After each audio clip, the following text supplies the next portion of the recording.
France की क्रांति, चुड़ैलों का धावा किस क्रांति से? स्टाम्प एक्ट,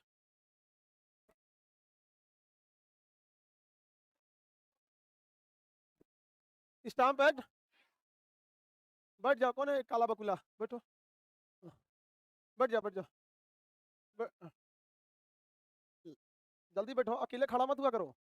बैठा जो बबनी लोग को था खसक गई बबनी, आप लोग था घसक भी नहीं करती है सब। एडजस्ट करिए लोग को, कहीं कहीं जाओ बबनी।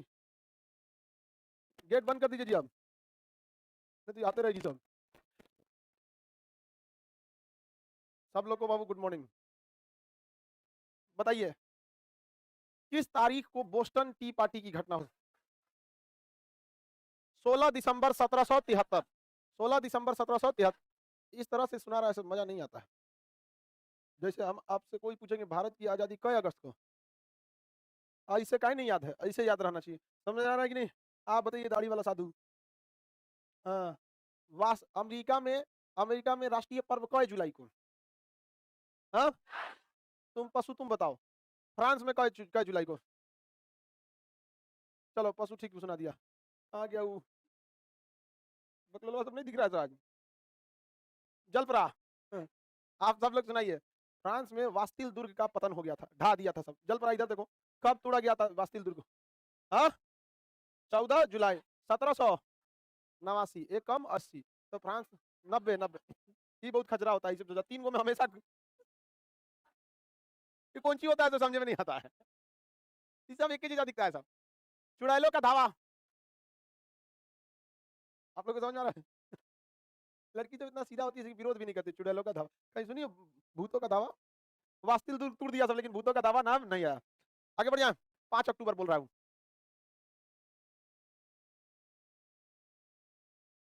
अच्छा चुड़ैलों का दावा, हम तो अच्छा डेट बता रहा, चलो सही बता, हमको लगा ये बता रहा है वास्तिल दुर्ग का।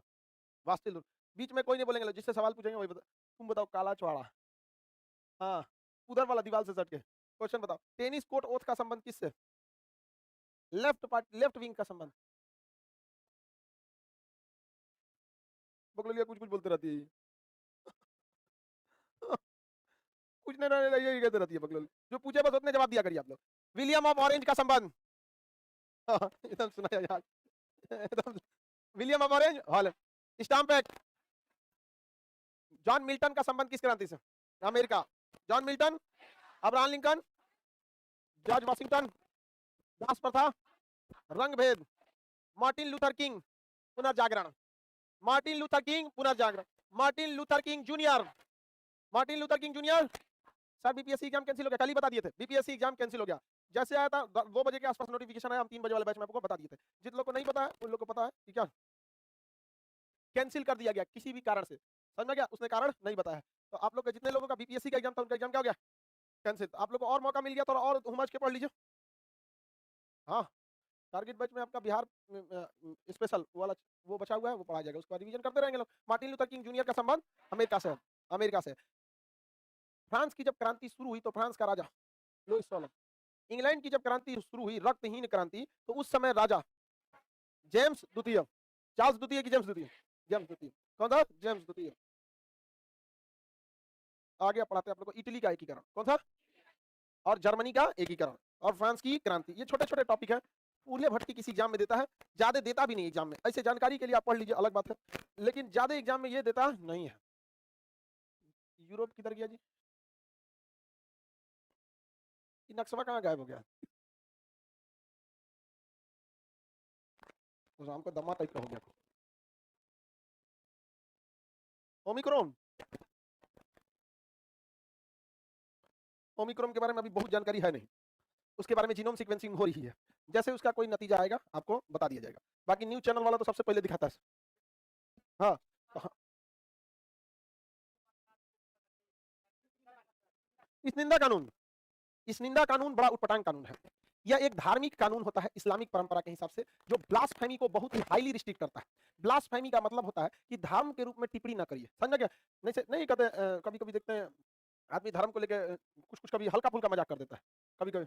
किसी किसी मैटर में हल्का फुल्का मजाक नहीं करना चाहिए। ब्लास्फेमी कहता है कि हल्का भी अलाउ नहीं है, लेकिन इस्लामिक देश ने एक इसका नेक्स्ट लेवल चालू कर दिया इस निंदा कानून कि आप किसी भी धर्म मतलब इस्लामिक परंपरा कुरान ईश्वर अल्लाह और पैगंबर मोहम्मद साहब के ऊपर किसी भी अभद्र टिप्पणी को नहीं करेंगे। भारत में भी ये कि नहीं कर सकते, आप भी भगवान के ऊपर नहीं करेंगे, ऐसा यहाँ पे भी है। ना आप ईसा मसीह को बोलिए, ना भगवान शंकर को बोलिए, ना गुरु वाहे गुरु को किसी को नहीं बोलिए। लेकिन इस भारत में काम करने के लिए बहुत सारा कानून है, इनकम टैक्स का कानून है, जीएसटी का कानून है, पढ़ने लिखने का कानून है, रोड विभाग है, सड़क विभाग, बिजली विभाग, 75 विभाग। लेकिन पाकिस्तान में केवल कुछ है नहीं, खाली बैठा है सब। तो जिस देश में लोग खाली बैठेंगे उस देश में लोग धर्म की बात करेंगे। अक्सर देखिए आप लोग को कोई कहेगा क्या होता है, सत्यनारायण भगवान का कथा सुनाते हैं, अच्छी बात है कथा, बट आपके पास समय नहीं है। ऐसा नहीं है यहाँ पे नहीं है, आप अपने घर में सुनते हैं लोग, अरे सुन लेना चाहिए थोड़ा बहुत कभी कभी, बट अभी फोकस आपको किस पे करना चाहिए, पढ़ाई पे। बुढ़ापा पर लग जाएगा। लेकिन पाकिस्तान की पूरी राजनीति की धर्म पे चलती है, तो उसने एक कानून थोप दिया इस निंदा। बांग्लादेश में भी इस निंदा। इस कानून में अगर किसी ने किसी धर्म के बारे में कुछ बोल दिया तो इसका डिसाइड उस मोहल्ले के काजी या मौलवी डिसाइड कर देंगे, हाँ ये इस निंदा है या नहीं, और उसमें फांसी की सजा। हाँ फांसी की सजा मार देता है सब वहां पे। आसिया बीबी का एक मैटर था पाकिस्तान में, एक ईसाई महिला एक मुस्लिम महिला के साथ, देखिए महिलाओं में अक्सर जहां आदमी रहेगा तो थोड़ा तू में हो जाता है। पाकिस्तान में एक महिला से थोड़ा सा तू में हुआ था, तो उसका ईसाई थी और उसके यहाँ चाय पी ली, तो कहते ईसाई हो के हमें यहाँ चाय काहे पी ली। एक्चुअली क्या है ना, थोड़ा सा धार्मिक चीज समझिए। ईसाई में मतलब पोर्क समझते हैं ना, ये सुअर का मांस, वो रिस्ट्रिक्टेड नहीं है, समझ गए कि ना। तो एक दिमाग में मेंटेलिटी अच्छी होगी उसकी, उसका इसका विरोध किया। अब जैसे मान के चलिए कोई गाय का मीट खा के आए और उसे किसी हिंदू पंडित जी के यहाँ बैठ के जूठा पानी गिलास में पिएगा पानी, तो विरोध करबे करेंगे। उसने भी उस तरह से क्या किया, विरोध किया। तो विरोध विरोध की तरफ होना चाहिए, आप ऐतराज दिखा दीजिए यहाँ पे ऊपर से पियो या कुछ भी पियो। उसने इसको चार तरह से घुमा के कह दिया, इस निंदा कानून थोप दिया। इतना भयानक इस निंदा कानून पाकिस्तान में है कि किसी भी थोड़ा सा कुछ बात बोल देते हैं तो आपके ऊपर थोप देता है इस निंदा कानून। एक बार एक व्यक्ति के ऊपर इस तरह से पाकिस्तान में इस निंदा कानून लगा दिया गया था, वो गया हाई कोर्ट में, कोर्ट ने कहा कि इसने किसी भी तरह का अभद्र टिप्पणी नहीं किया। हाई कोर्ट ने भी कहा नहीं किया। हाई कोर्ट ने पुलिस को कहा कि आप इसकी सुरक्षा दीजिए, पुलिस वाला ही उसको मार दिया, जो सुरक्षा में गार्ड दिया गया था ना वही मार दिया उसको। तो कुछ कौन सी होगा उन सबको, किस काम के है सब, बकरी काट दीजिए मुर्गा काट दीजिए, उसको क्या फर्क पड़ता है। उन सबके जीवन का कोई स्तर है नहीं है, उनके लिए दुनिया जिंदगी नहीं है। समझ, धर्म की बात करेंगे तो दुनिया का मन में नहीं कटेगा, स्वर्ग की बात करो ना, ये क्या है, टेम्पोररी है। तो ये सब चीजें इस निंदा कानून है। श्रीलंका और पाकिस्तान में भी इसी को लेकर थोड़ा सा टसल चल रहा है, समझ गए कि नहीं। मार देता है, जितना तड़पा के मारिए उतने उनको मजा आता है।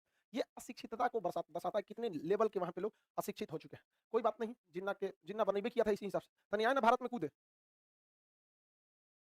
मार के यहाँ पे रद्द कर देगा आदमी। यहाँ भारत में ऐसा ही देश है जहाँ हजारों किस्म की भाषा, हजारों किस्म के मजहब लोग रहते हैं और सुरक्षित रहते हैं। ये आप ऐसे अंदाजा लगाइए। हम किसी धर्म की बात नहीं कर रहे, हम बस आपको एग्जांपल दे रहे हैं। अफगानिस्तान में जब मारा गया था तालिबान वालों से ना, तो जो मुस्लिम लोग वहां से गए थे वो किसी इस्लामिक देश में नहीं भाग के भारत में आए थे।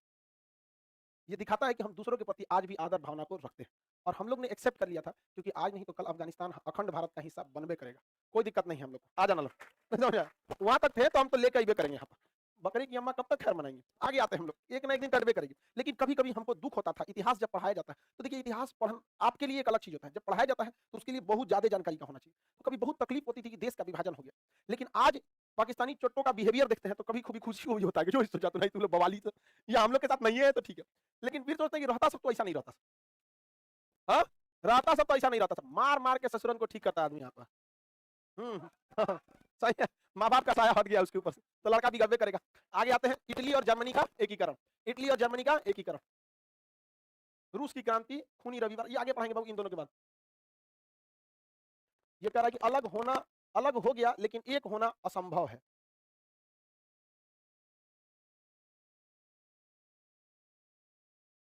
आप मत घबराइए बाबू, हर चीज संभव है यहाँ पर। अभी पाकिस्तान के पास उसकी जीडीपी का 2% भी नहीं बचा है, जीडीपी का 2% भी नहीं बनता, और हम लोग यहाँ जीडीपी का 10% तो घोटाले में चल जाता है। आगे आते हैं हम लोग इटली पर। देखिए यूरोप में जब पुनर्जागरण हुआ तो पुनर्जागरण के बाद औद्योगिक क्रांति हुआ, और यूरोप इतने टुकड़ों में बिखरा हुआ था, हर महीने यूरोप में मार होता था, हर महीने। अब मार होता था कहां पर, बेल्जियम के पास। क्या होता था, बेल्जियम के पास। बेल्जियम में एक मैदान है वाटरलू का मैदान, उसे यूरोप का अखाड़ा कहते हैं। जोना को बवाल करना है कहाँ चल जाता था, वाटर, जैसे भारत में पानीपत, कोनो चल पानीपत, चल चल इब्राहिम लोधी चल पानीपत में भरिया ले, तो नहीं समझ आएगा। पानी यहाँ पे यूरोप का अखाड़ा कहा जाता है बेल्जियम। ये छोटे छोटे टुकड़ों में टूटे हुए थे, इतने टुकड़ों में कि यहाँ यूरोप में उस वक्त के समय 850 से ज्यादा टुकड़े में देश बटे थे, 850 से ज्यादा। अकेले जर्मनी 300 टुकड़ों में था, इतनी गांव गांव में राजा बना दिया था वहां पे, बहुत सारे टुकड़ों में था। इटली था इसमें, ये कई टुकड़ों में था। इसमें जो फ्रांस था ये भी कई टुकड़ों में था, लेकिन फ्रांस का एक सेनापति आया, नाम था नेपोलियन बोनापार्ट। फ्रांस के टुकड़ों को मार काट के सबको क्या कर दिया, एक कर दिया, और अगल बगल में सबको कब्जा किया, मारा, जर्मनी को धो दिया, ऑस्ट्रिया को धोया, इटली को धोया, सबको धोया, ब्रिटेन को धोया तो ब्रिटेन वाले इन्हीं को धो दिया। ये चले गए नेपोलियन, उनको भेज दिया था सेंट हेलेना द्वीप पे, वहीं क्या हो गया, आगे बढ़े। चलिए ध्यान दीजिए, ये कौन मर गया बाबू यहाँ पे, ये नेपोलियन बोनापार्ट क्या हो गया, मर गया। लेकिन नेपोलियन बोनापार्ट ने जो यहाँ पे एक भावनाओं को जन्म देके गया था यहाँ पर कि एक राष्ट्र होना चाहिए, एक राष्ट्र होना चाहिए, और इन लोगों को जो थूरा था नेपोलियन ने, तो इन लोगों को भी लगा कि हम टुकड़ों में टूट चुके हैं, इसलिए हमें एक होना चाहिए। तो यूरोप में जो एकीकरण हुआ, यूनिफिकेशन हुआ, उसका जनक हम नेपोलियन को मानते हैं कि नेपोलियन ने पूरे टूटे हुए फ्रांस को जब एक किया तो बाकी लोगों में भी एक होने की भावना आ गई। तो यूरोप में एकीकरण का संदेश वहां किसे कहा जाता है, नेपोलियन को। किसे, नेपोलियन। अब इटली जो था, ये रहा इटली। इटली जो अभी देख रहे हैं ये 13 टुकड़ों में बटा हुआ था इटली। यहाँ सिसिली है, सर्डिनिया है, यहाँ पे सर्डिनिया, पिडमौंट, ऐसे कितने टुकड़ों में टूटा था, 13 टुकड़ों में कौन टूटा हुआ था, इटली। इटली जो है वो इतनी भाग में टूटा था कि इटली को कोई भी आके पीट के चला जाता था। लेकिन इटली जो है वो फ्रांस के नेपोलियन से प्रेरित होकर कहा कि हम एक राज्य का क्या करेंगे, निर्माण करेंगे, एक राज्य का क्या करेंगे, निर्माण करने में। तो इटली क्या हो गया, एकीकरण के रास्ते पर चल दिया। इटली कितने भागों में टूटा था, हाँ, कितने भाग में, 13 भाग में टूटा था। किसी को कोई दिक्कत नहीं, इटली कितने भाग में टूटा था, 13 भाग में टूटा था। इन 13 भाग में सबसे शक्तिशाली अगर कोई भाग था तो सर्डिनिया था। क्या नाम था, सर्डिनिया था। कौन था, सर्डिनिया। सर्डिनिया पिडमाउंट, पूरा नाम उस समय का क्या था, सर्डिनिया पिडमाउंट। सर्डिनिया ने कहा कि हम सबको क्या होना चाहिए, एक होना चाहिए, हम सबको एक होना चाहिए। लेकिन इसके इस साइड में एक देश था ऑस्ट्रिया, ऑस्ट्रेलिया नहीं, क्या नाम था, ऑस्ट्रिया। वो बहुत खचरा था। यहाँ पे देश कौन था, ऑस्ट्रिया। इसको किस कलर से कर देते, काला रंग से रंग देते। ये देश कौन है, ऑस्ट्रिया। ये बहुत ही खचरा था, ये नहीं चाहता था कि इटली का एकीकरण हो, वरना इटली क्या हो जाएगा, शक्तिशाली हो जाएगा। तो इटली के एकीकरण का संदेश वहां का नेपोलियन को कह सकते हैं। लेकिन इटली के एकीकरण में सबसे बड़ी बाधा ऑस्ट्रिया। लेकिन इस बाधा से लड़ने के लिए सबसे पहले 13 टुकड़ों में से कौन सा टुकड़ा सबसे पहले आया, सर्डिनिया। कभी कभी एग्जाम में पिडमाउंट दे देता है तो सर्डिनिया नहीं देता है, तो पूरा नाम भी याद रखेंगे, सर्डिनिया पिडमाउंट। तो सर्डिनिया पिडमाउंट ने यहाँ पे आगे बढ़ा और इटली के एकीकरण में एक और काम किया था। याद कीजिए आप लोग, जब पुनर्जागरण हुआ था तो पुनर्जागरण की शुरुआत सबसे पहले कहां से हुई थी, इटली से हुई थी। कहां से हुई थी, इटली। अब इटली में 3 प्रमुख लोगों ने इटली के एकीकरण में काम किया, जोसेफ मेजनी, काउंट काउर और गैरीबाल्डी। 3 लोगों ने इसमें सबसे प्रमुख काम किया था। समझ में आ गया कि नहीं आ गया। देखिए अभी स्टार्ट करते हैं। सबसे पहले कहां से चालू हुआ, सर्डिनिया से। हाँ, सर्डिनिया। इसमें एक था गैरीबाल्डी, क्या नाम था, गैरीबाल्डी, गैरीबाल्डी। इसे इटली के एक बाल्टी लिख दिए जी गैरीबाल्डी। इसे इटली के एकीकरण का तलवार कहते हैं। इटली के एकीकरण का क्या कहता है, तलवार। इसने एक सेना का गठन किया था, क्या नाम था उसका, लाल कुर्ती सेना, रेड शर्ट आर्मी, लाल कुर्ती सेना, लाल कुर्ती सेना। भारत में भी गठित हुई थी कि नहीं हुई थी, इटली के एकीकरण का तलवार। हाँ, गैरीबाल्डी। गैरीबाल्डी कहा था कि प्यार से मांगने से कुछ नहीं मिलेगा, काट डालो जो इटली के एकीकरण में क्या आता है, बाधा आता है। समझ में आ गया कि नहीं आ गया। इटली के एकीकरण में तलवार किसे कहा जाता है, गैरीबाल्डी। किसे कहा जाता है, गैरीबाल्डी। क्या कहा जाएगा, गैरीबाल्डी को कहा जाता है। दूसरा इसमें एक नाम आता है जोसेफ मेजनी। क्या आता है, जोसेफ मेजनी, जोसेफ मेजनी। इसे इटली के एकीकरण का जनक कहते हैं। इटली के एकीकरण का जनक किसे कहते हैं, जोसेफ मेजनी। इसने, इसको पता था कि युवा जो होते हैं ना किसी भी समाज में बहुत तेजी से परिवर्तन लेकर आते हैं। इसने कहा था कि अगर समाज में क्रांति लाना है तो शासन युवाओं के हाथ में सौंप दीजिए, तुरंत क्रांति ला देगा सब। ये वास्तविकता है। आप देखिए भगत सिंह जो थे तो शासन तो उनको मिला नहीं। आप लोग को अगर शासन दे दिया जाए कि अगर कोई घोटाला कर रहा है तो क्या सजा दीजिएगा, वो जिंदा नहीं बच पाएगा, बच पाएगा। कोई कोर्ट कचहरी, कोई तारीख पे तारीख नहीं, सीधा क्रांति होगी यहाँ पर। और रक्त एवं हड्डी की नीति, मार हाथे से मार देगा। रक्त एवं लौ की नीति नहीं, रक्त और हड्डी की नीति, मार के रद्द कर देगा सब। इसने कहा था कि समाज में क्रांति लाना है तो शासन किसे सौंप दो, युवाओं। शासन किसे सौंप दो, युवाओं को, युवाओं को सौंप दो। ये युवाओं का बहुत ही ज्यादा क्या था, पक्षधर था, बहुत ही खतरनाक आदमी था जोसेफ मेजनी। काउंट काउर आया, इसका दिमाग बहुत तेज था। Count, count di Cavour, Cavour, count di Cavour. ये बहुत ही तेज दिमाग का था। इसको लग गया कि पूरी दुनिया जो है वो ऑस्ट्रिया के मदद में आ जाएगी। किसकी मदद में आ जाएगी, ऑस्ट्रिया की मदद। और ऑस्ट्रिया नहीं चाहता था किसका एकीकरण, इटली का एकीकरण नहीं होना चाहता। लेकिन ऑस्ट्रिया बिजी था, यहाँ पर एक युद्ध चल रहा था, झगड़ा चल रहा था, क्रीमिया का युद्ध। कौन सा युद्ध, क्रीमिया के युद्ध 1854 में। क्रीमिया का युद्ध, क्रीमिया का युद्ध 1854। ये 1854 के क्रीमिया के युद्ध में घुस गया और युद्ध को लंबा खींच दिया। और युद्ध लंबा खींचते थे, इटली के एकीकरण, इटली की जो समस्या थी उसने इसे वैश्विक समस्या बता दिया। कौन सा, वैश्विक समस्या, वैश्विक मुद्दा बना दिया। कौन से को, किस मुद्दा को, इटली के मुद्दा को। अब इटली के मामले में कोई हस्तक्षेप नहीं कर रहा था, जल्दी कोई हस्तक्षेप नहीं किया यहाँ पर। और धीरे धीरे करके इटली क्या हो गया, एक हो गया। ये 1854 में कौन सा युद्ध हुआ था, क्रीमिया युद्ध। कौन सा युद्ध, क्रीमिया। कितने लोग बता सकते हैं क्रीमिया युद्ध से किसका संबंध है, Florence Nightingale, Florence Nightingale, Florence Nightingale. पढ़ाए थे कि नहीं पढ़ाए थे। फ्लोरेंस नाइटिंगेल ने भारत का उद्धारक किसे कहा है, लॉर्ड रिपन को। लॉर्ड रिपन को इन्होंने क्या कहा है, भारत का उद्धारक, भारत का उद्धारक। और इन सब के प्रयास से इटली का एकीकरण क्या हो गया, पूर्ण हुआ। इटली के एकीकरण को वैश्विक समस्या किसने बना दिया, काउंट काउर। वैश्विक मुद्दा किसने बनाया, काउंट काउर। इटली के एकीकरण का जनक जोसेफ मेजनी। किसने कहा था कि शासन युवाओं को सौंप देना चाहिए, हाँ? Joseph Mazzini. युवाओं में सब कुछ होता है, लेकिन युवाओं में खराबी लफुआगिरी ज्यादा कर देता है।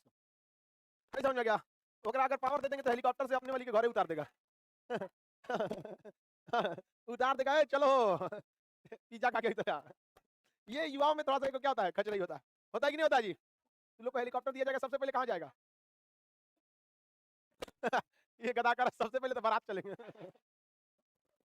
ये ये आप लोग का उम्र जो होता है ना, बड़ी खतरनाक होता है। इसमें लड़का सब अपने दुनिया में रहता है। क्या बगला?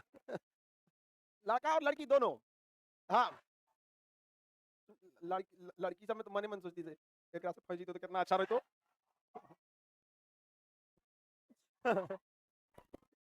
बोलती नहीं है सब, लेकिन मने मन सोचो ठीक करो तो। नौकरी आपका होने वाला रहेगा तो और कितना अच्छा है, ठीक-ठाक है, एकदम बढ़िया है, गाँवे का है, फंसी तो एकरा से नौकरियो हो गया एकरा। समझ गए कि नहीं गया? और अगर नौकरी नहीं होगा तो कहेगी झूठे एकरा से फंस लो, ओकरा से तो सुरेंद्रे था। उस सबके पास ऑप्शन ज्यादा रहता है ना। उसको कह रहा था which one of the following is correct. तू लोग के लगे कौन ऑप्शन है? आगे देखते हैं। लड़की करिए सही बोल रहे हैं सर। कौन बोली है बगलू यार? बता लो, बोलिए कि नहीं बोलिए? बोलिए। इसको लगता है मेरा कनवा खराब है। हमरा भगवान आईफोन की कंपनी में बनाया था हमको। हर चीज एकदम ब्रांडेड है। आगे बढ़ते हैं। याद समझ में आ गया कि नहीं आ गया? अब लड़की जब उसका मजाक नहीं बनाएगी सब, बेचारी खुल के बोल दी, तू लोग नहीं बोल रही है।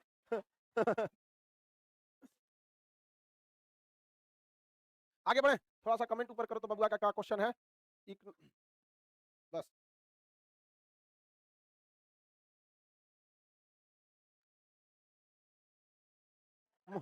मोइनुद्दीन अंसारी कह रहे हैं कि सर लड़का सब चिल्लाता है तो अब नहीं सुनाई देता है, पहले सुनाई देता था तो क्लास वाला फील आता था।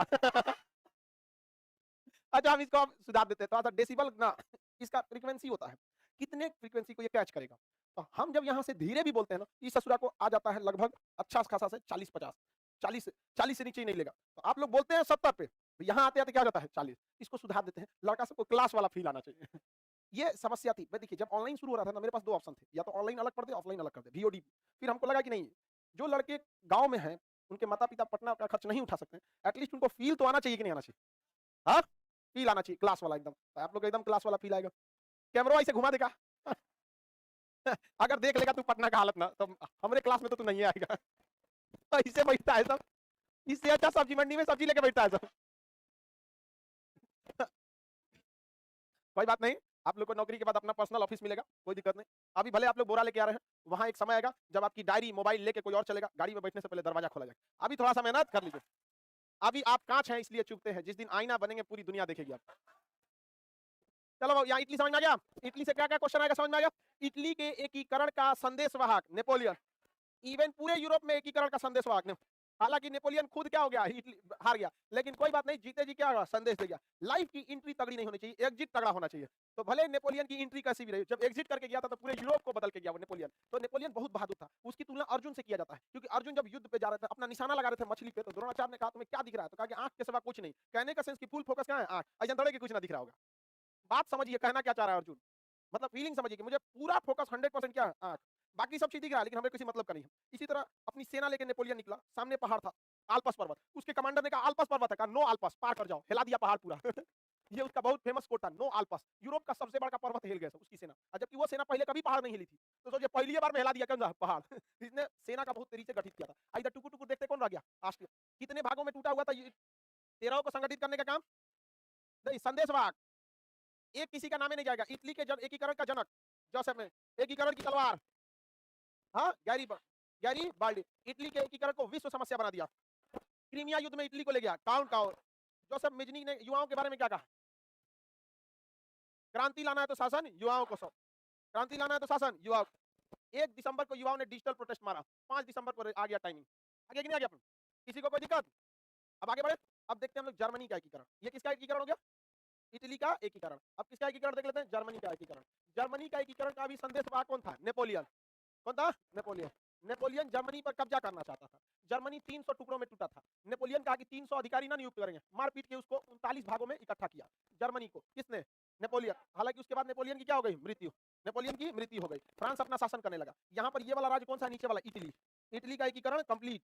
समझ आ गया कि नहीं आ गया? इटली के एकीकरण की शुरुआत सार्डिनिया पिडमाउंट से हुई। इटली के एकीकरण की शुरुआत, इटली के एकीकरण में सबसे बड़ी बाधा ऑस्ट्रिया। कौन था? ऑस्ट्रिया। बहुत खचरे था, एक राजा को मार दिया था तो प्रथम विश्व युद्ध चालू हो गया। ऑस्ट्रिया के राजकुमार फर्डिनेंड को मार दिया था तो कौन सा विश्व युद्ध चालू हो? ये खचरा सब में टांग लगाता था, मार दिया तो नहीं को चल गए यहाँ पे। हालांकि जिस राजवा को मारा वो राजा ठीक था, ड्यूक था। ड्यूक, ड्यूक किसे बोला जाता है? केटीएम ड्यूक, करा मोटरसाइकिल है केटीएम ड्यूक। ड्यूक उसे कहते हैं जो राजसी वंश का हो, जिस राज घराने का हो। जैसे पृथ्वीराज चौहान के अगर राज घराने का कोई बचा होगा तो क्या कहलाएगा? ड्यूक। समझा कि नहीं? ज्योतिरादित्य राय सिंधिया पृथ्वीराज चौहान के घर के हैं। सिंधिया परिवार मराठों के यहाँ के, वो ग्वालियर के राजा से। हाँ हाँ, तो ज्योतिरादित्य राय सिंधिया भी तो मराठे 5 भाग में नहीं टूटे थे। उसमें एक होलकर था, एक सिंधिया था, एक गायकवाड़ था, एक भोसले था, एक पूना का क्षेत्र का पेशवा था। और उसमें सिंधिया में तो थे ज्योतिरादित्य राय सिंधिया, उसी का तो ग्वालियर एरिया था। पढ़ाई नहीं है? बकलोलिया उठा के चला देंगे गमला। वो जो मराठे थे वो भी राजपूत ही थे, सिसोदिया से संबंधित, पृथ्वीराज चौहान से संबंधित नहीं थे। चलिए आगे देखते हैं। ये हो गया आपका कौन सा? इटली। इटली हो गया, इटली के एकीकरण समझ गया। इसके ऊपर कौन हो गया? जर्मनी। जर्मनी से जुड़ा ये रहा जर्मनी। इसको नेपोलियन सोचता था कब्जा कर ले, हालांकि इसको 13 टुकड़ों में तोड़ा था। कितने टुकड़ों में? 13। लेकिन बिस्मार्क नामक 300 टुकड़ों में पहले था, मार धार के नेपोलियन ने कितना किया था? 13, 39, सॉरी 13 में तो इटली था जी, 39 टुकड़ों में। कितने? 39, हम 13 बोल दिए। 39 टुकड़े थे। कितने टुकड़े? 39। हालांकि पहले कितने थे? 300। लेकिन इनको पीट पाट के कौन सीधा किया था? नेपोलियन। कितना टुकड़ा किया था? 39। इस पर शासन करा था, बाद में नेपोलियन का अंत हो गया। अब यहाँ 39 राज्य थे छोटे छोटे, एक ससुरा जर्मनी इतना छोटा, उसमें से 39 राज्य। इसमें से सबसे प्रमुख राज्य जो था वो ऊपर वाला था। ये ऊपर का एरिया सबसे अच्छा खासा था, ये वाला, ये ऊपर का एरिया था। इसका नाम था प्रशा। क्या नाम था? तो बताइए, जर्मनी का ऊपरी राज्य का नाम क्या था? प्रशा। आपको पता है प्रशा जो था, इसने अपने यहाँ पहली, दुनिया का पहला देश था जिसने शिक्षा को मुक्त और अनिवार्य कर दिया। पढ़ना ही पड़ेगा आपको पढ़ना ही पड़ेगा। शिक्षा को अनिवार्य करने वाला पहला देश प्रशा। शिक्षा का इतना विकास हुआ कि प्रशा के विश्वविद्यालय के विद्यार्थियों ने पूरे समाज में क्लास करते थे, उसके बाद गांव-गांव जाके राष्ट्र प्रेम की भावना को भरते थे कि हम 39 टुकड़ों में एक कभी नहीं हो सकते हैं। हम लोगों को क्या करना पड़ेगा? संयुक्त होना पड़ेगा। आप डायरेक्ट किसी प्रथा के खिलाफ नहीं जा सकते। आप अगर यूपी बिहार के लोगों को कहिएगा एक हो जाओ, यूपी बिहार बॉर्डर खत्म कर दो, होगा नहीं। बिहार वाला का बिहारी, यूपी वाला कहेगा भैया जी, बंगाल वाला दादा। तो इन्होंने कहा कि घुमा के बोलते हैं, कहा कि देखो हम प्रसा में कोई सामान बनाते हैं और तुम्हारे यहाँ ले आते हैं बेचने, तो तुम उस पर टैक्स लगाते हो। तो हमारे यहाँ के बहुत सारे लोग लेके ही नहीं जाते हैं टैक्स के चक्कर में। तुम हमारे यहाँ बेचने जाते हो, 10 रुपया का सामान 15 रुपया हो जाता है, आधा इससे महंगा हो गया बेचने। क्यों ना हम आपसी व्यापार को क्या कर दे, आपसी बंधनों को दूर तक सोच। देख रहे पढ़ा लिखा इंसान कह रहा कि एक बार तो तुम बंधन खत्म कर। पहले ये राज्य की तरह थोड़ी थे, अलग देश थे सब, यहाँ पे जा ही नहीं सकते, सीमा शुल्क लगता था। तो सबसे पहले इन्होंने व्यापार के लिए बॉर्डर खुलवाया। जब व्यापार होने लगता है तो आपसी संबंध अपने से अच्छे हो जाते हैं। हम लोग का नेपाल और भारत का कितना अच्छा संबंध है, समझा कि नहीं? ब्याह हो जाता है इधर से उधर नहीं हो जाता है। पटना में जितना अच्छा चाउमीन है सब नेपाल वाला बनाता है, कढ़ाई में आग लगा देता है ऐसे करके, एकदम धुआं धुआं। तो बताइए कितना अच्छा संबंध है। तो इन्होंने, विद्यार्थियों ने क्या चालू कर दिया? व्यापारिक संबंध वहां पे, और धीरे धीरे इसमें राष्ट्र प्रेम की भावना आ गई। इसका सबसे बड़ा खचरा ने विरोध किया किसने? ऑस्ट्रिया का। कौन ची हो तो खेला हो तो नीचे यहाँ पे इटली का एकीकरण हो गया। इटली का एकीकरण की शुरुआत कहां से हुई थी? Sardinia Piedmont. कहां से हुई थी? Sardinia Piedmont. अब आप बताइए, इटली के एकीकरण की प्रेरणा किससे मिली थी? नेपोलियन। जर्मनी के एकीकरण की प्रेरणा नेपोलियन। हालांकि नेपोलियन इन दोनों को थुरा था, दोनों को थुरा था कि नहीं थुरा था, लेकिन फिर थुरा गया अपने, इसने कहा हमको भी बहादुर बनना है। अब आप बताइए, जर्मनी का एकीकरण कहां से चालू होगा? प्रशा से। पहली बार शिक्षा को अनिवार्य करने वाला देश कौन था? प्रशा। प्रशा का जो चांसलर था, क्या था? चांसलर। प्रशा का चांसलर बिस्मार्क था। प्रशा का चांसलर, चांसलर माने गवर्नर, कौन था? बिस्मार्क। बिस्मार्क। अलग अलग लोग अपने शासकों का अलग अलग नाम रखते हैं। जैसे केरल के शासक पहले अपना नाम जैमोरीन रखते थे, नाम नहीं होता था, पद का नाम है। क्या होता था? जैमोरीन। दिल्ली सल्तनत में राजा अपने को सुल्तान कहता था। टीपू, दक्षिण में टीपू सुल्तान, जर्जिया सुल्तान, तो वो अपने को क्या कहते हैं? सुल्तान। मुगलों ने अपने को बादशाह, राजपूतों ने अपने आप को राजा, राजा मान सिंह, पृथ्वीराज चौहान, सम्राट, अशोक के समय सम्राट, सब अपना अलग अलग नाम रखते हैं। हम लोग राष्ट्रपति, मराठा साम्राज्य में छत्रपति, बंगाल में नवाब, हैदराबाद में नवाब। तो हर लोग अपने शासक का नाम क्या रखते हैं? अपने हिसाब से रखते हैं। लाइव में बाबू थोड़ा सा आवाज का आज प्रॉब्लम चल रहा है, माइक थोड़ा सा गड़बड़ा गया है, इसको ठंडा लग गया यहाँ पे, चूहा हुआ काट दिया है। लड़की सब खाना या बिस्किट नमकीन खा के गिरा देती है और चूहा आके खाता है, उतार काट दिया वहाँ। हाँ हाँ, पका दी होगी, कौन दिन कल नहीं खाना छोड़ी होगी, सब तार काट दिया आप। नहीं ऐसा मत करिए ऐसे कि अब दिल्ली तब दूध को बिस्कुट गिरा दी। आगे देखते हैं। बताइए, इटली के एकीकरण की, जर्मनी के एकीकरण की शुरुआत किस राज से हुई? प्रशा का चांसलर, हाँ, बिस्मार्क। बिस्मार्क को गुप्त संधियों का जनक कहते हैं। गुप्त संधि का जनक, चुपचाप किसी से क्या कर लेता था? संधि कर लेता था। अतः गुप्त संधि का जनक बिस्मार्क को कहा जाता था। ये सेना को बहुत बढ़ावा देना चाहता था, इसी ने रक्त एवं लौ की नीति अपनाई, रक्त और लौ की नीति। हालांकि भारत में दिल्ली सल्तनत के समय बलबन ने कौन सी नीति अपनाई था?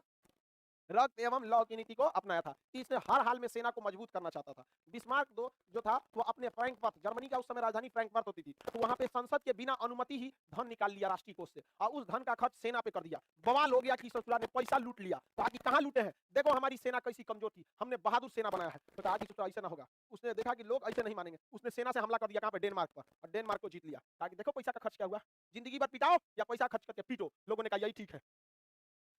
यही ठीक है। कौन? बिस्मार्क। अब बिस्मार्क को संसद का समर्थन मिल गया, सेना का उसने हिस्सा कर ही दिया था। अब बिस्मार्क ने कहा कि छोटा ऑस्ट्रिया, तोरा ना छोड़ तो हम, ऑस्ट्रिया हम तुमको नहीं छोड़ेंगे। लेकिन बिस्मार्क को एक बात का डर था कि यदि वो जर्मनी के एकीकरण को पूरा करने जाएगा तो इसके लिए ऑस्ट्रिया बीच में कूदेगा, तो ऑस्ट्रिया को बचाने फ्रांस आ जाएगा, क्योंकि इन दोनों में अच्छा संबंध था। तो फ्रांस को रोकना जरूरी था। और इटली भी आ जाएगा, क्योंकि इटली और जर्मनी में नहीं जमता था। तो इसको ये मार होगा ना, तो इटली भी इसी का साथ दे देगा। और रूस जो है, रूस भी किसका साथ दे देगा? ऑस्ट्रिया का। इस हिसाब से तो ससुरा जर्मनी का एकीकरण संभव ही नहीं। सब इसी इंतजार में थे टुकुर टुकुर कि मार हो, सब किसका साथ देंगे? ऑस्ट्रिया का। किसका? लेकिन इस बिस्मार्क बहुत समझदार निकला। बिस्मार्क फ्रांस के राजा से संधि कर लिया कि जब हम हमला करेंगे तो आप दोनों में से किसी का साथ मत दीजिएगा। और गुप्त संधि का जनक इसलिए कहा जाता है कि इसने अपना ही एक आदमी राजा के पास भेजवा दिया, और वो जाके राजा से कहा कि संधि कर लीजिए, मार होगा दोनों में, दोनों कमजोर हो जाएगा, दोनों पे कब्जा कर लीजिएगा। राजा का और एक नंबर, उसने कहा कोनो को ना देते हो साथ हम। जबकि वो आदमी किसका था? बिस्मार्क का। कहा कि मार होने दीजिए दोनों को, दोनों कमजोर होगा, दोनों पे कब्जा कर लीजिएगा। फिर से हम नेपोलियन की तरह शक्तिशाली। बैला को पता नहीं किसका आदमी था, हाँ, बिस्मार्क का आदमी था। समझा कि ऐसा बहुत बार होता, समझा कि नहीं है? ऐसा आप लोग के पास बहुत बार ऐसे देखे होंगे, कभी कभी आदमी दूसरे को भेज के क्या कर देता है, चढ़ा देता है ऐसे करके। एक फैक्ट्री थी जहां पर जीन्स बनते थे, तो उसमें ना एक गलती से ना 40 कमर का जीन्स बन गया। उसका 40 नंबर जीन्स कौन पहनेगा? दो आदमी एक में पहन लेगा। समझा गया कि नहीं आ गया? अब उस 40 नंबर जीन्स 1000 पीस बन गया, तो कंपनी को तो घाटा लगना था। अब क्या करे? अब कोई भी दुकानदार 40 नंबर को खरीदता नहीं था वहां पर। अब इसमें बाधा आ गई, तो उसने क्या सोचा, दुकानदार ने, जिस फैक्ट्री वाला था, 100 आदमी को पकड़ा और सबको 100-100 रुपया दिया। कहा कि देखो जितना होलसेलर दुकान वाला है, क्योंकि फैक्ट्री से तो सीधे होलसेलर खरीदते हैं, और होलसेलर का दुकान कहीं गोदाम में होता है। सबको कहा कि लाइन से जो 10 दुकान दिख रहा है ना, इसमें जा जाके तुमको 40 नंबर जींस मांगना है। आदमी जाता, 40 नंबर जींस है ना? नहीं है। बगल में गया, 40 नंबर नहीं, 40 नंबर नहीं। फिर आ रहा है एगो शाम को, 40 नंबर नहीं। अगले दिन फिर एगो दूसरा आ रहा है 40। एक हफ्ता तक ओकरा पास खाली कौन मांग रहा था? 40। सब दुकान वाला डिमांड किसके पास कर दिया? ले जाओ 40 नंबर जींस। समझ में गया? ये बिजनेस टेक्टिक्स होता है। समझ में गया कि नहीं आ गया? कोई दिक्कत? अब भाई बिहार कराता तो डिस्काउंट पे ले लो, उधारे ले लो। समझ में गया कि नहीं? बेच के दियो। अरे दिमाग लगाओ, दिमाग। गुजराती सबका ही दिमाग होता है, बहुत तेज दिमाग होता है बिजनेस मामले में।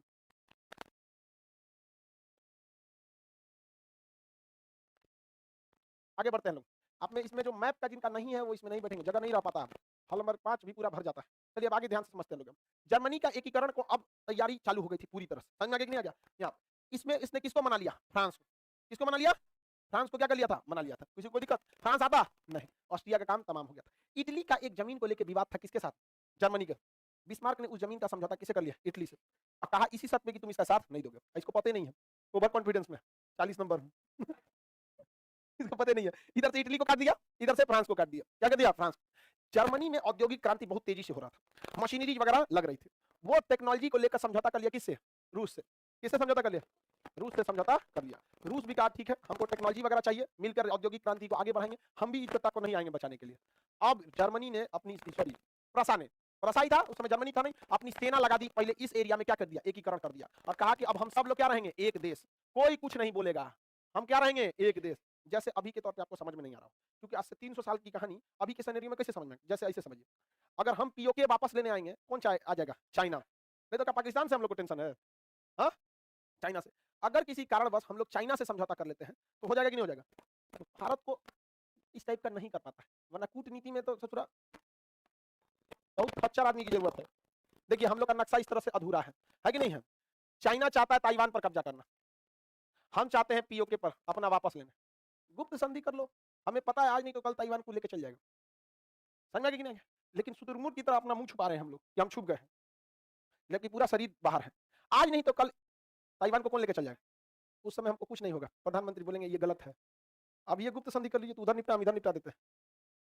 नहीं समझ में आया? सीपीसी कोई दिक्कत नहीं है, तो तुम सीपीसी के लिए चिल्लाओगे तो सीधा कह दो कि अगर आप ताइवान पर हमला करेंगे तो हम इधर कर देंगे, नहीं तो शांति से उसको लीजिएगा तो शांति से हम भी ले लेंगे। एक साथ 2 जगह पे तो कोई नहीं लड़ सकता, और एक के पास होता मार तो समझ में आता। इधर पूरी सेना लगाएगा, क्योंकि इधर से कोरिया आएगा, जापान आएगा, फिलीपीन आएगा, अमेरिका आएगा, नाटो सेना आएगी, तो पूरी सेना इसको कहां लगाना पड़ेगा यहाँ। और सबसे बड़ा बवाल, दुनिया का सबसे ऊंचा पठार तिब्बत का पठार बीच में है, तो उसकी सेना हेल भी नहीं पाएगी सड़क माध्यम से, ये सब चीजों से बहुत तेजी से, और उसके बाद सेना यहाँ लगाना पड़ेगा। तो भारत लोल है, यहाँ सेना लगा देगा, सिक्किम में लगा देगा, उत्तराखंड में, हिमाचल प्रदेश, लद्दाख, लो ससुरा कहां हो गए आप, बिना बतैले नेपाल हिल जाएगा। नहीं समझ में आ गया?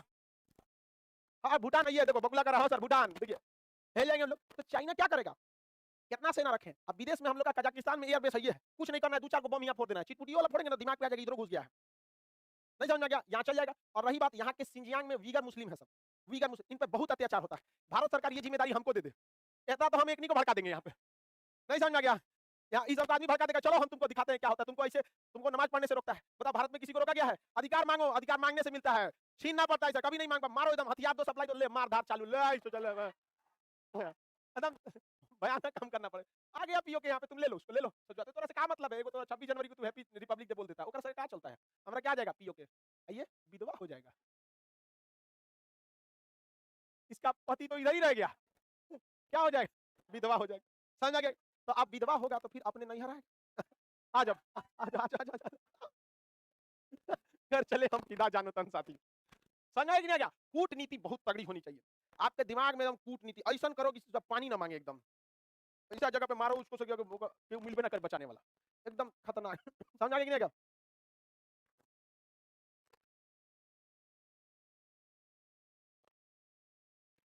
आगे देखते हैं हम लोग, बताइए इसने इसको सबको साइड कर दिया कि नहीं कर दिया, और उसके बाद हमला कहाँ किया, अब बताइए हम लोग, अब समझ में आ रहा है कि नहीं आ रहा है, पीओके हम ही लोग का है, अक्साई चीन हम ही लोग का है, एकीकरण हो पाया नहीं हो पाया, लेकिन याद रखिएगा हम अपने जीवन काल में ही भारत का पुनर्एकीकरण पढ़ा के जाएंगे कि किस तरह से भारत ने पीओके और अक्साई चीन का एकीकरण किया था, और तब तक हम रावण ने शनि को बंदी बनाया था, हम यमराज को बंदी बना देंगे। सोचा अब हमारे भारत का एकीकरण बाकी है, सोचा तू देव तो नौटंकी मत करो, तो तरों के लिए चलेंगे फौज में हमको ले चलना है तो पहले भारत का क्या करना है, एकीकरण करना है। हम लोग का एकीकरण आपको बताए तो कितना रास्ता है, बहुत सारे रास्ते हम लोग को एकीकरण के लिए, लेकिन हम कुछ करते नहीं। जैसे ये ताइवान पे करे, यहाँ से नेवल ब्लॉकेज लगा दीजिए, कोई सेना ही नहीं जाएगी उसकी, कोई नौसेना जाएगी नहीं यहाँ से, वायु से पूरा सप्लाई काट दीजिए। और चीन के पास पेट्रोलियम नहीं है, वो गल्फ देशों से, ईरान, सऊदी अरब, यूएई से पेट्रोलियम को इसी रास्ते ले जाता है, ब्लॉक लो डिबरी जलावर, कौन सी है, संघाई, बीजिंग, लालटेन लेके घूमो जाते हैं, मट्टी तेल भर के, सब ब्लॉक कर देना चाहिए यहाँ पर, नहीं समझ में आ रहा है। हम लोग के पास गजब मौका है, यही लग ले यहाँ पर, जहाँ तहाँ से कोई दिक्कत नहीं, म्यांमार अपने से कर देगा, कोकोद्वीप ले लीजिए हमने अपने से वापस दे देगा हम लोग का कोकोद्वीप, हमको मत मारिएगा, ले लीजिए हम किसी बड़ को पीटिए तो छोटका अपने डर जाता है, नहीं डर जाता है, हाँ मौका मिले तो सार्क का एकीकरण कर दो पानी मनी खा लिए, छोड़ना यहाँ पे। तो इटली का, जर्मनी का एकीकरण समझ आ गया, जर्मनी के एकीकरण धीरे धीरे धीरे धीरे बिस्मार्क ने चारों ओर कर दिया, और जर्मनी 39 भागों में जो टूटा था वो एक हो गया, और जर्मनी का संविधान लिखा गया, जिसे वाइमर संविधान के नाम से जाना जाता है। जर्मनी का एकीकरण बिस्मार्क को कहा जाता है, रक्त एवं लौह की नीति अपनाया, गुप्त संधि का जनक बिस्मार्क को, प्रसा का चांसलर था बिस्मार्क, प्रसा शिक्षा को अनिवार्य करने वाला दुनिया का पहला देश, समझ में आ गया कि नहीं आ गया। जर्मनी का एकीकरण समझ गए, इटली का एकीकरण, इन दोनों में एक चीज कॉमन थी, दोनों को प्रेरणा फ्रांस से मिली थी, दोनों पिटाया फ्रांस से था सब, नेपोलियन से, और दोनों में बाधा कौन था, हाँ ऑस्ट्रिया। अब ऑस्ट्रिया ने इटली को गरियाने लगा, छोटा हमको क्यों नहीं बचाया, वो कहा कि हमको क्यों नहीं बचाया, कहा लोल कहेगा दोनों पे जीतने वाले थे, कोनो ना मिला हमको, और इधर भी कुछ नहीं हुआ यहाँ पर, अभी बेचारा खिसियानी बिल्ली खम्भा नोच, समझ में आ गया। अब इसके राज जहां तहां से भटक रहा था, इसके राजकुमार को कौन मार दिया किसी ऑस्ट्रिया के राजकुमार को, वो आखिरी ड्यूक था, ड्यूक समझते हैं, जो राजा का वंशज होते हैं उन्हें क्या कहते हैं, ड्यूक, एक जितना ड्यूक था सब मारा गया था, एक को ड्यूक बचल था फर्डिनेंड, ओकरो मार दिया, एक कोई माइये बाप नहीं बचा, कुल दौड़ गया सब, कब्जिया लो चल गई यहाँ पे, कुल दौड़ गया, क्या हो गया, प्रथम विश्व युद्ध, कौन सा युद्ध, प्रथम विश्व युद्ध, समझ आ रहा है कि नहीं आ रहा। अब इसकी चर्चा हम लोग